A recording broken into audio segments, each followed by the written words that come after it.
3 oy ichida biz Toshkent shahrida 11 ta maktabga bordik. Ya'ni hammasi chasniy, men nomlarini aytmayman. Ta'lim olgani keladi-da bola. Yoki ovqatlanish uchun kelmaydi, yoki cho'milish uchun kelmaydi, yoki sport zalda o'ynash uchun kelmaydi. Bu yerda asosan bilim, ta'lim, tarbiya. Assalomu alaykum. Meni ismim Ahrojon Nabijonovich Mahmudov. Meni o'g'lim 8-A sinf Aljabr maktabida ta'lim oladi. 2021-22 o'quv yillari, ya'ni o'sha yili ochilgan Aljabr maktabiga biz birinchilardan bo'lib kelganmiz. Aljabr maktabiga kelgungacha meni o'g'lim Medgarodokdagi 278-o'rta ta'lim maktabida tahsil olgan, 5-sinfgacha. 5-sinfdan keyin ustozlari o'g'limdagi perspektivani ko'rib turib, shu yaxshi maktabga olishimizni aytishgan. Biz maktablar juda ko'p axtardik, Instagram, sotsetilarda, Facebooklarda. O'sha vaqtda biz bu Aljabr maktabini, ya'ni rolikini ko'rib qoldik.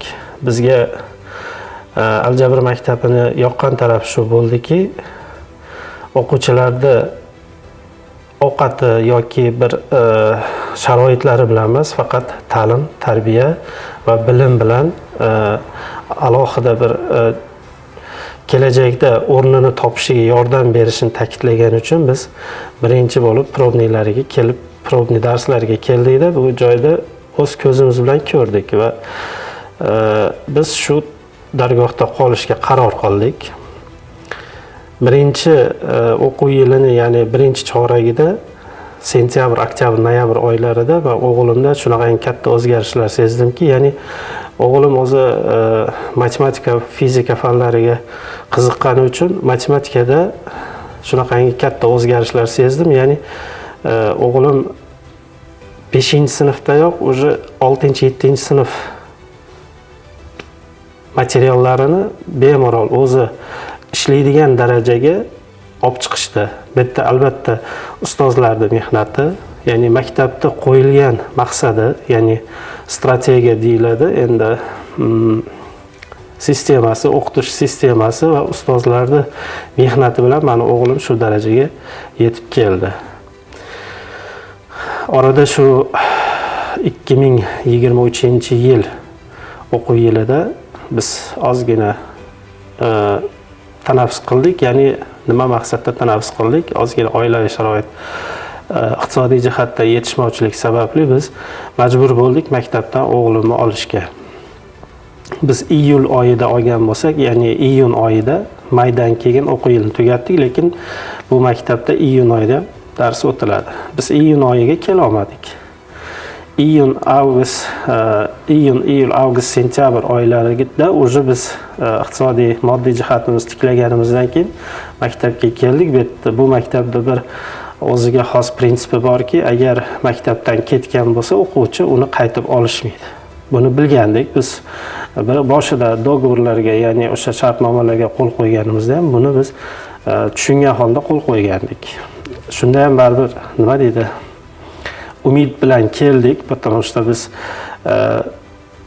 kelganimizda bizga отказ berishdi. Ya'ni biz ketgan bolani olmaymiz deyishdi. Orada 3 oy vaqt o'tib ketib qoldi. Sentyabr, oktyabrda 3 oy vaqt o'tib ketib qoldi. Bu 3 oy ichida biz Toshkent shahrida 11 ta maktabga bordik.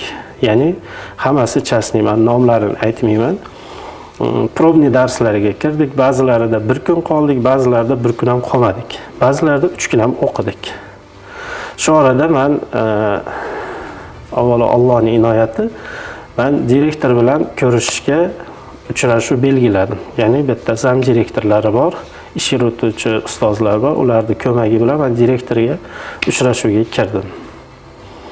Kirganimda men bor sharoit tushuntirdim. Nima sababdan ketganimizni, nima sababdan qaytib kelayotganimizni hammasini tushuntirganimdan keyin direktor bu gaplarni tushunib yetgan holda bizga ruxsat berdi. Faqat bu Aljabr maktabini Sebzor filialida emas, Yunusobodda o'qishni davom ettirasizlar deb shunga ruxsat oldik biz.